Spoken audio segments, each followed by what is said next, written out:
ஆன்மீக சொந்தங்கள் அனைவருக்கும் அன்பான காலை வணக்கம். நாம் நம்மளுடைய சேனலில் தொடர்ந்து மார்ச் 18 அன்னைக்கு உருவாகக்கூடிய அமாவாசையை பற்றி தான் தொடர்ந்து பார்த்துட்ருக்கோம்.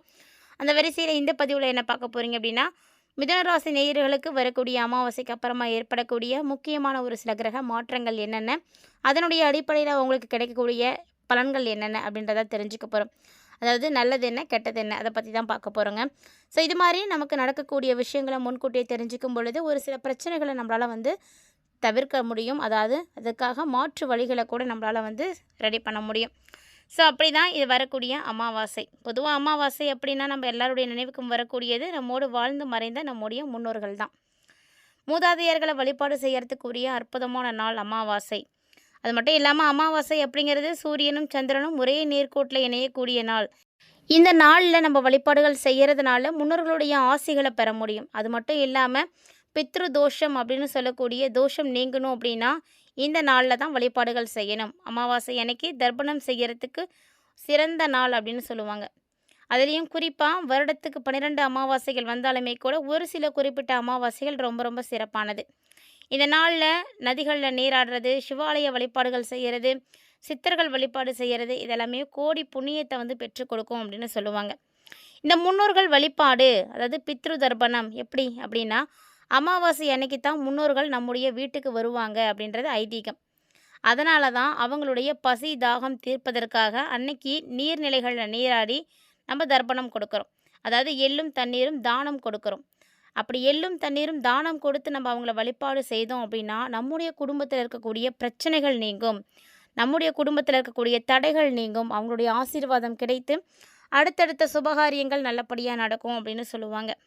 அது மட்டும் இல்லாமல் அமாவாசைகள்லேயே சிறப்பு வாய்ந்த அமாவாசை அப்படின்லாம் இருக்குது.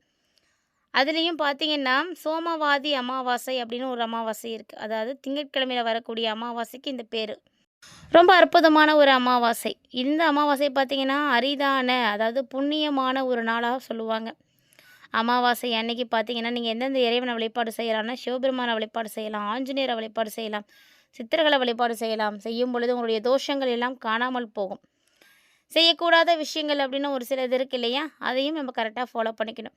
ஏன்னா அமாவாசை அப்படிங்கிறது ரொம்ப முக்கியமான நாள். அந்த நாளில் செய்யக்கூடிய விஷயங்கள் என்ன, செய்யக்கூடாத விஷயங்கள் என்ன அப்படின்றதெல்லாம் தெரிஞ்சுக்கிட்டு அதுக்கு ஏற்ற மாதிரி நம்ம நடந்துக்கும் பொழுது தான் நமக்கு பாவங்கள் தீரும். முன்னோர்களை வழிபாடு செய்யக்கூடிய அந்த நாளில் கண்டிப்பாக நீங்கள் அசைவ உணவுகளை சாப்பிடக்கூடாது. அதே மாதிரி நகை வெட்டுறது, முடி வெட்டுறது, சவரம் பண்ணுறது இதெல்லாம் செய்யவே கூடாது. அதே மாதிரி கெட்ட வார்த்தைகளை பேசக்கூடாது. நல்ல எண்ணங்களை வளர்த்துக்கணும். அசைவ உணவுகளை மட்டும் சாப்பிடக்கூடாது அப்படின்றதுக்காக நம்ம போதைப் பொருட்களை பயன்படுத்தக்கூடாது. மது அருந்துறது, புகைப்பிடிக்கிறது, இந்த மாதிரி விஷயங்களையும் தடை பண்ணணும். கெட்ட பழக்க வழக்கங்கள் எது இருந்தாலும் அன்னைய தினத்தில் ஒரு நாளாவது அமைதியாக நம்ம இருக்கணும். அமாவாசை அன்னைக்கு பிறந்திருக்கக்கூடியவர்கள் ஒரு சிலர் இருப்பாங்க. அவங்களுக்கு மட்டும்தான் ஒரு சில பிரச்சனைகள் அந்த அமாவாசை நாளில் ஏற்படும். ஏன்னா அமாவாசை நாட்களில் பார்த்திங்கன்னா மனநிலை ஒரு மாதிரி இருக்கவே இருக்காது. ஒரு சில நேரங்களில் மன உளைச்சலுக்கு அவங்க ஆளாகுவாங்க. அதனால் அந்த டைமில் மட்டும் பிரச்சனைகள் அப்படின்றது அதிகமாகிற மாதிரி இருக்கும். ஸோ அந்த டைமில் எல்லாருமே ஆன்மீகத்தில் ஈடுபாடு செய்யுங்க. இப்படி ஆன்மீகத்தில் அதிகமான நாட்டம் நீங்கள் கொண்டு இருக்கும் பொழுது உங்களுக்கு பிரச்சனைகள் எதுவும் வராது.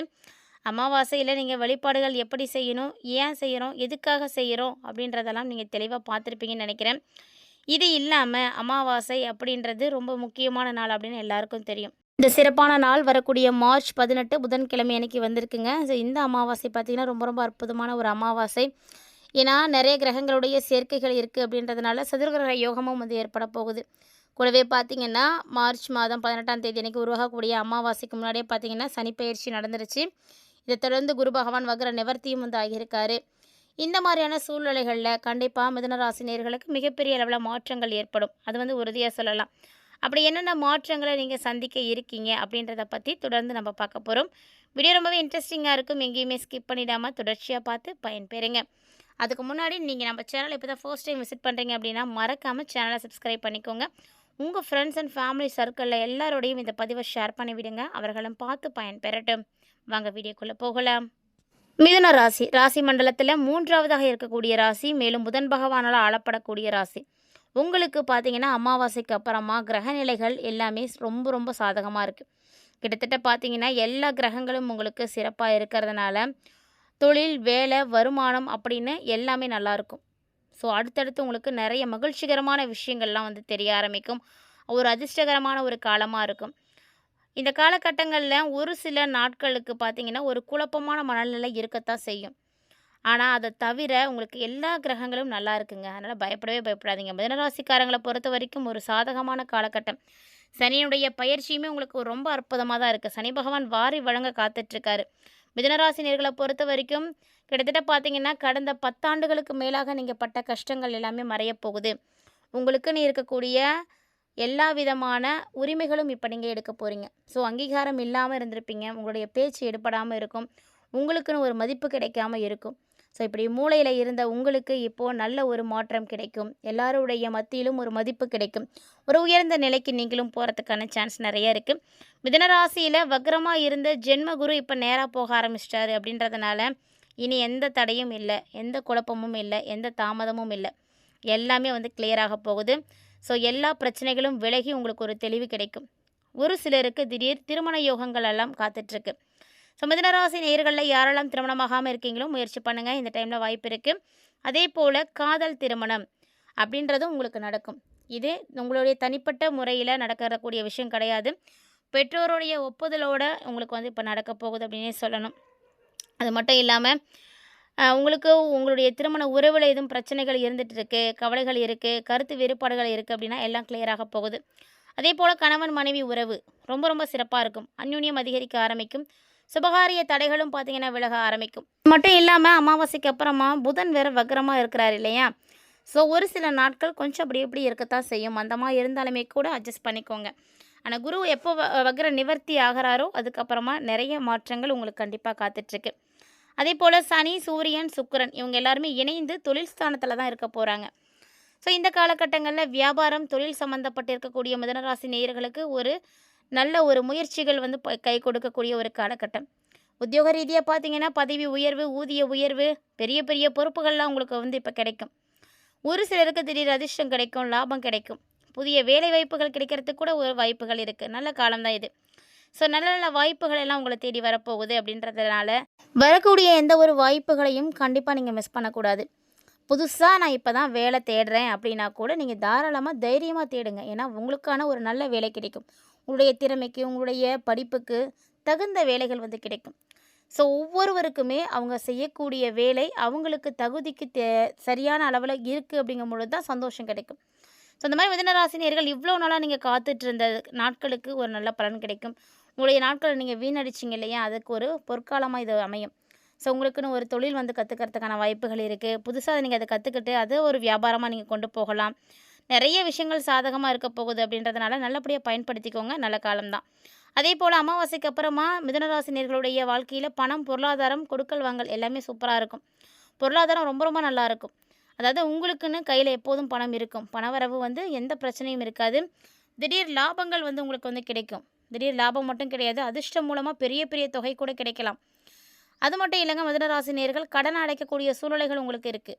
வியாபாரிகளை பொறுத்த வரைக்கும் பணவரவில் என்ன தடைகள் பார்த்துட்டு இருந்தீங்களோ அந்த தடைகள் எல்லாம் விலகும்.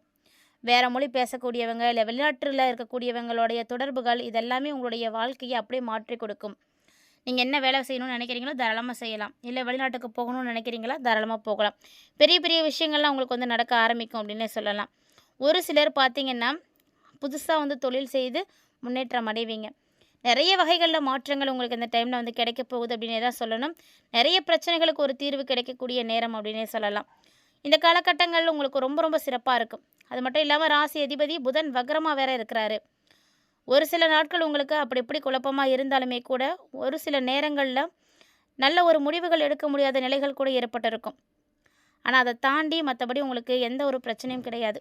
அதாவது உங்களுடைய தனிப்பட்ட வாழ்க்கையாக இருக்கட்டும், குடும்பம், தொழில், வேலை அப்படின்னு எல்லா வகையிலையுமே நீங்கள் என்ன முயற்சிகள் எடுக்கிறீங்களோ அந்த முயற்சிகள் எல்லாமே உங்களுக்கு வெற்றிகளை தான் கொடுக்கும். பாதிப்புகள் அப்படின்னு ஒன்றும் கிடையாது. ஸோ வரக்கூடிய அமாவாசைக்கு அப்புறமா மிதுனராசி நேயர்களுக்கு கிரக அமைப்புகள் நல்லா இருக்கிறதுனால நிறைய நல்ல மாற்றங்கள் கிடைக்கும். ஏன்னா ஒரு மனிதனுடைய வாழ்க்கையில் நடக்கக்கூடிய எல்லா நல்லது கெட்டதுக்குமே அவங்களுடைய கிரக அமைப்புகள் தான் காரணமாக இருக்குது. அப்படிங்கும்போது இனி வரக்கூடிய நாட்களில் உங்களுடைய வாழ்க்கையில் மிகப்பெரிய அளவில் மாற்றங்களை சந்திக்கக்கூடிய அளவுக்கு தான் கிரக அமைப்புகள் இருக்குது. ஆனால் இனி எந்த ஒரு பிரச்சனையும் இருக்கவே இருக்காது. மிதுனராசி நேயர்களுடைய முயற்சிகள் சரியாக இருக்குது அப்படின்ற பட்சத்தில் நீங்கள் ஒரு உயர்ந்த இடத்துக்கு போகிறதுக்கான வாய்ப்புகள் இருக்குது. ஸோ வேலைக்கு போகணும் அப்படின்னு நினைக்கிறீங்க அப்படின்னா கூட தாராளமாக வேலைக்காக நீங்கள் முயற்சி பண்ணலாம். ஏன்னா ஒவ்வொருவருக்குமே முயற்சி அப்படிங்கிறது தான் ரொம்ப முக்கியமானது. இருந்த இடத்துல இருந்து எதையும் சாதிக்க முடியாது. ஒரு சில விஷயங்கள நீங்க செய்தீங்க, ஒரு சில முயற்சிகளை எடுத்து வைக்கிறீங்க அப்படின்னா, கண்டிப்பாக உங்களுக்கு நிறைய நல்ல விஷயங்கள் நடக்கும். முயற்சி பண்ணுங்கள். மிதுனராசி நேயர்களுடைய வாழ்க்கையில் நிகழக்கூடிய அற்புதமான மாற்றங்களை எதிர்கொள்கிறதுக்கு தயாராக இருங்க. இந்த பதிவில் மிதுனராசி நேயர்களுக்கு அமாவாசை எப்படி இருக்குது, அமாவாசைக்கு அப்புறமா என்னென்ன மாற்றங்கள் ஏற்பட போகுது அப்படிங்கிறத பற்றி தெளிவாக பார்த்துருப்பீங்கன்னு நினைக்கிறேன். வீடியோ உங்களுக்கு பிடிச்சிருந்தது அப்படின்னா லைக் பண்ணி ஷேர் பண்ணுங்கள், மறக்காமல் கமெண்ட் பண்ணுங்கள். இது மட்டும் இல்லாமல் இது போல் இன்னும் நிறைய இன்ட்ரெஸ்டிங்கான தகவல்கள் பார்த்திங்கன்னா நம்மளுடைய சேனலில் நாம் தினம்தோறுமே பதிவேற்றம் செய்துட்டு இருக்கோம். அதனால் இது வரைக்கும் நீங்கள் நம்ம சேனலை பார்த்ததே இல்லை அப்படின்னா மறக்காமல் ஒன்ஸ் விசிட் பண்ணி பாருங்கள். உங்களுக்கு அதில் இருக்கக்கூடிய தகவல்கள் உங்களுடைய வாழ்க்கையோடு ஒத்து போகிற மாதிரி இருக்குன்னா மறக்காமல் நம்ம சேனலை சப்ஸ்கிரைப் பண்ணிட்டு ஃபாலோ பண்ணுங்கள். அது மட்டும் இல்லாமல் நம்மளுடைய பதிவில் கொடுக்கப்படக்கூடிய பரிகாரங்கள் பார்த்திங்கன்னா ரொம்ப எளிமையான முறையில் எல்லாராலையும் செய்து பயன்பெறக்கூடிய வகையில் மட்டுமே கொடுத்துட்ருக்கோம். அப்படின்றதுனால மறக்காமல் அதையும் செய்து பயன்பெறுங்க. இந்த பதிவில் பார்த்த தகவல்களை போல இன்னுமே நிறைய இன்ட்ரெஸ்டிங்கான தகவல்களோட மற்றொரு சுவாரஸ்யமான ஆன்மீக தலைப்பில் சந்திக்கலாம்.